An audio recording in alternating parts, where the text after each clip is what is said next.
За Монгол улсын засгийн газраас бизнесийн эрхчлөөний хуулийг улсын их хурлд өргөн барьлаа. Зэрэгт энэ хуулийн ард ямар тоонууд байгаа вэ? За мөн энэ хууль ер нь амжилттай болох уугүй юу гэдэг талаар хэд хэдэн тайлбарыг та бүхэнд өгье. За хүн болгон мэдж байгаа манай Монгол улс бол бизнес эрхчлөө маш сул, маш олон ийм хууль журамтай. За мөн бол тусгай шүүр шаарддаг ийм ус гэдэг бол мэдж байгаа. Зэрэгт хуулийн төс тусгаснаар бол манай Монгол улсын хэмжээнд бол нийтдээ 360 хууль, 381 зөвшөөрөл ерөөхдөө засгийн газар төрөөс олгож байгаа гэсэн нэг ийм мэдээлэл бол явагдаж байна. Тэгэхээр энэ хуулиараа л эдгээр зөвшөөрөл, за эдгээр хуулиудаар л өөрчлөлт орно гэсэн ийм зохицуултыг бол хийхээр бол төлөвлөж байна. За үүнээс гадна манай Монгол улсын яг бизнесийн орчин дээр шууд бус журам гэсэн ийм маш олон тооны журмууд бол манай бизнес үйл ажиллагааг бол зохицуулаад явж байгаа гэдэг бол хүн болгон бараг мэддэг баг. За бүртгэлийн хувьд бол нийтдээ 264 ийм шаарддаг баримтчгийн журмууд бол байна. За дүгнэлт 232, за гэрчилгээ бол 132, за магадлан бол 30, за сертификат бол 9 зэрэг маш олон ийм журмуудыг бол шаардагдж байгаа. За эдгээр бас бараг бизнес эрхэлж байгаа хүн болгон мэдэх бах. За дүгнэлт магадлан гэдэг бол маш их хэмжээний хугацаа зардал шаарддаг. За бүр цаашлаад авилгал албан тушаалын ийм яриа хилцээрүүд явагддаг маш төвөгтэй юм процесс гэдэг бол мэдж байгаа. За тэгэхээр манай Монгол улсын хувьд бол энэ журмын тоо хэдэн зуугаараа хэмжигддэг ийм нөхцөл байдалтай байна гэсэн ийм тоо араас нь бол харагдаж байгаа. За ерөнхийдөө манай Монгол улсын засгийн газрын зүгээс бол энэ олон тоон дүрм журмуудыг багасгах талаар бол санаачлалуудыг бол уг нь бол гаргаж явж байгаа. За хамгийн сүүлд гэтэл 2022 онд бол нийтдээ 1000 гаруй энэ тоогоор хэмжигддэг байсан тусгай зөвшөөрлийг хэмжиг бол бууруулах юм бол шийдвэрийг хуулийн шин төслөөр бол барьсан. За ингээд бол 1000-аас 381 болж бууруулсан гэсэн ийм тоо үзүүлэлт бол яригдж байгаа. За гэхдээ яг одоо 4 жилийн дараа хараад үзэх юм бол энэ тоог бууруулах, энэ олон тусгай зөвшөөрлийг бууруулах, за ингэснээр бол эдийн засгийг солонгоруулах, за ингээд бол авилгал албан тушаалын хэргийг бол бууруулах гэсэн амлалт бол яг үүнд бол биелэл олоогүй гэдэг бол хүн бүр мэдж байгаа хаа.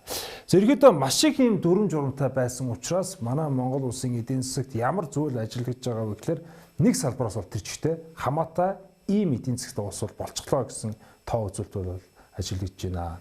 За сүүлийн 30 жилийн хугацаанд манай Монгол улсын дотоодын нийт бүтээгдэхүүнд эзэлж байгаа салбар тус бүрээр задлаад аваад үзэх юм бол уул уурхайн салбар бол 2.6 дахин ихссэн байхад за бусад хөдөө аж ахуйн салбар маш хэмжээгээр буурсан. За 27%-аас бол буураад 9% дээр бол очсон юм тоо үзүүлэлтүүд бол байна. За боловсруулах үйлдвэрлэл бол маш аимшигтай. За 17%-аас 7% бол буурсан. За ингээд маш юм бууралтай гол хоёр салбар бол ажиллагдж байгаа. За ер нь бол бизнес эрхэлж байгаа хүмүүс бол мэдж байгаа бах. Хамгийн их магадлан ордог, хамгийн их дүгнэлт гаргуулдаг ийм салбар бол өөрөө боловсруулах үйлдвэрийн салбар бол байдаг. За мөн хөдөө аж ахуйн салбарууд бол байдаг. Маш их зохицуулттай байдаг. За ингээд ерөнхийдөө зохицуултууд, за дүрм журмууд тухайн салбарыг сайжруулдаггүй, за эсвэргээр бол муу дуулдаг ийм тогтолцоо байд юма гэдгийг бол энэ дотоодын нийт бүтээгдэхүүнд эзэлж байгаа тоон хэмжээ нь бол хангалттай бол харуулж байгаа гэдэг бол статистикаас харах боломжтой байна.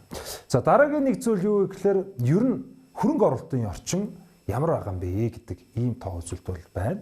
За сүүлийн 30 гаруй жилийн хугацаанд бол манай Монгол улсад бол орсон за нийт бүх одоо гадаадын шууд хөрөнгө оруулалтын 74-өөс 80% нь бол дандаа уул уурхайн салбар бол орсон ийм тоо үзүүлэлттэй бол байна. За энэ тоо юуг харуулж байгаа вэ гэхлээр нийт манай Монгол улсад ихтгэл үзүүлж байгаа бизнесийг таатай орчинтой салбар бол ашиг олох боломжтой салбар бол дан ганцаараа уул уурхайн салбар байна л гэсэн нэг ийм тоо үзүүлэлтийг бол харуулж байгаа. За эсвэргээрээ нөгөө яриад байгаа эдийн засгийг солонгоруулдаг, за үйлчлэгээний салбар, хөдөө аж ахуйн салбар, за мөн бусад боловсруулах үйлдвэрийн салбаруудад маш бууралтай байна гэдгийг бол дараагийн тоол харуулж байна. За худалдаа үйлчлэгээний салбарт бол ерөнхийдөө нийт гадаад хөрөнгө оруулалтын 10 гаруй хувь нь орсон байхад за бусад салбарууд буюу нөгөө нэг бидний ирээд идэг үйлдвэрлэлийн салбарт бол ердөө 16% нь орсон гэсэн нэг ийм тоо үзүүлэлтүүд бол ажиллагдж байна.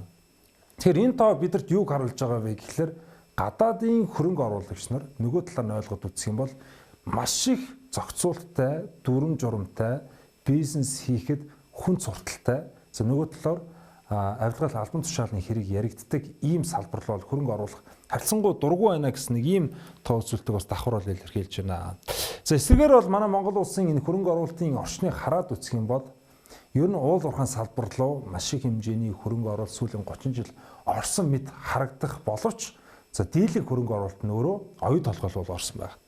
За сүүлийн 10 гаруй жилийн хугацаанд бол дунджаар бараг хөрөнгө оруулалтуудын бараг тал орчим хувь нь бол зөвхөн нэг төсөл рүү орсон гэсэн нэг ийм дүр зураг бол ажиглагдж байна. За тэгэхээр бол нөгөө талаар Монгол улсыг тижээж байгаа уул уурхайн салбар дээр ч гэсэн энэ маш олон дүрм журам тусгай зөвшөөрлийн асуудлууд байгаамаа гэдгийг бол энэ тоо үзүүлэлтүүд бол хангалттай бол харуулж байгаамаа. За ерөнхийдөө энэ олон дүрм журмууд манай Монгол улсын олон улс дээр бизнес эрхлэх нэр хүнд за хувийн компаниуд өөрсдөө хөрөнгө оруулалт татах хамтрах чаагтар маш олон сөрөг нөлөө үзүүлж байгаа гэдэг бол олон улсын индексүүд бол хангалттай бол харуулж байна. За Heritage-ийн гаргасан эдийн засгийн эрх чөлөөний индексээр бол манай Монгол улс бол 184 орноос 69-д бол жигсэж байна. Тэгэхээр бол сүүл бол мушгиж байна гэж хэлэхэд бол буруудахгүй. За нөгөө талаар бол манай Монгол улсын авилгалын индекс өөрөө маш өндөр байгаа. 184 орноос 114-д бол жигсэж байна. За нөгөөтэйгөр бол өмчийн эрхийн энэ индексээр бол бид раавд үзэх юм бол 184-өөс 92 дугаар байранд бол эзэлж байгаа гэсэн нэг ийм том үзүүлэлтүүд бол харагдаж байна. Тэгэхээр олон улсын индексийг хараад үзэх юм бол Монгол улс яалтчгүй бизнес эрхлэх, баялаг бүтээх, за нөгөө талаар хөрөнгө оруулалт татах, за компаниудын энэ ашигт ажиллагаа сайжрах ийм орчин дээр бол гадаадын энэ индексийн гадаадын энэ шинжээсээр бол маш муу дүн үзүүлж байгаа гэдэг нь энэ дүр зургаас бол ажиглагдж байна. За ерөнхийдөө манай Монгол улсын засгийн газар, улсын хурал маш олон гоё хуулиуд бол баталдаг. За 7 хоног болгоны мэдээгээр та бүхэн бас хардаг бах. Маш сайхан зүйлүүдийг бол ярьдаг. За энэ олон хүлээлт дундаас бол энэ бизнес эрх чөлөөний тухай хууль бол маш их өндөр хүлээлттэй бол хууль бол байгаа. За гэхдээ нэг юм тодорхой 2022 оны зөвшөөрлийн тухай хууль шиг ийм амжилтанд хүрээгүй, за эерэг үр дүн гараагүй ийм хууль болох магадлал бол маш өндөр гэдэг нь бол харагдаж байна. За яагаад вэ гэхээр зөвхөн хуулийн аргаар тусгай зөвшөөрлүүдийг бууруулах аргаар бол энэ бизнесийн орчин бол сайжруулахгүй. Татварын хуультай бол давхар явах ёстой. Татвараа бууруулж иж бол энэ эдийн засгийн өсөлт за бусад бол бизнес рүү бодиттой дэмжлэг үзүүлнэ гэдэг нь бол маш тодорхой бол байна. За нөгөөтэйгүр манай Монгол улс бол авилгалын индекс жил бүр маш муудад явж байгаа. Авилгал хээл ахуулын хэрэг бол гаарсан. Тэгэхээр энэ нөхцөлд бол хичнээн сайн дүрм журам батлаад за авилгалаа өөрөө бууруулж чадахгүй, авилгалтайгаа тэмцэж чадахгүй бол дахиад нөгөө зөвшөөрлийн хууль шигэ маш гоё юм амлсан. За бодит байдал дээр хэрэгждэггүй юм цаасан дээр хууль болох магадлал өндөр байна. За ингээд парламент телевизийн эдийн засгийн таймер та бүхэнд одоо яригдж байгаа бизнес эрх чөлөөний хуулийн талаарх хэд хэдэн статистик мэдээлэл тайлбар хүргэлээ. Анхаарал тавьсад баярлалаа.